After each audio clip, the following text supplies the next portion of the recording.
நீங்க gold jewellery வாங்க plan பண்றீங்க அப்படின்னா நான் சொல்ல போற டூல் ரொம்பவே இம்பார்ட்டன்ட். நீங்க பே பண்ற மணிக்கு குவாலிட்டியான ஜுவல்லரி உங்களுக்கு கிடைக்கிறதா, அப்படி இல்லாட்டி நீங்க ஸ்கேம் ஆகி ஏமாறுறீங்களா அப்படின்றத கண்டுபிடிக்கிறதுக்கு எந்த டூல் நான் உங்களுக்கு சொல்றேன். ரீல மறக்காம சேவ் பண்ணுங்க and எல்லாருக்கும் ஃபார்வர்ட் பண்ணுங்க. Because everybody needs to be alerted about this. Welcome to finance by உல்ஃபி தமிழ். உங்க ஃபைனான்ஸ் கேம் லெவல் அப் பண்ணணும்னு நினைச்சீங்கன்னா மறக்காம போய் ஃபாலோ பட்டனை கிளிக் பண்ணுங்க. நீங்க கோல்ட் ஜுவல்லரி வாங்கும்போது உங்களுக்கு எப்படிங்க தெரியும் அந்த ஜுவல்லரி பியூரா ஜெனுவினா அப்படின்னு?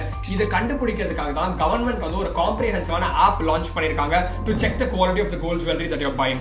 இந்தியாவை பொறுத்த வரைக்கும் எல்லா கோல்ட் ஜுவல்லரியுமே ஒரு 6 டிஜிட் கோட் இருக்குங்க, HUID கோட், அதாவது ஹால்மார்க் யூனிக் ஐடென்டிஃபிகேஷன் கோட். உங்க ஜுவல்லரி ஜெனுவினா அப்படின்றத கண்டுபிடிக்கிறதுக்கு நீங்க பண்ண வேண்டியதெல்லாம் ரொம்பவே சிம்பிள். BIS கேர் ஆப்பை டவுன்லோட் பண்ணி ஆப் குள்ள போங்க. அதுக்குள்ள போய் வெரிஃபை HUID அப்படின்ற ஆப்ஷனை கிளிக் பண்ணி உங்க கோல்ட் ஜுவல்லரியோட HUID கோடையும் சில டீடைல்ஸையும் என்டர் பண்ணுங்க. என்டர் பண்ணதுக்கு அப்புறமே நீங்க வாங்கின ஜுவல்லரியோட ஆர்டிகல் டைப் என்ன, குவாலிட்டி டைப் என்ன, எல்லாமே ஆப்பே உங்களுக்கு டீடைலா மென்ஷன் பண்ணிடும். அதை நீங்க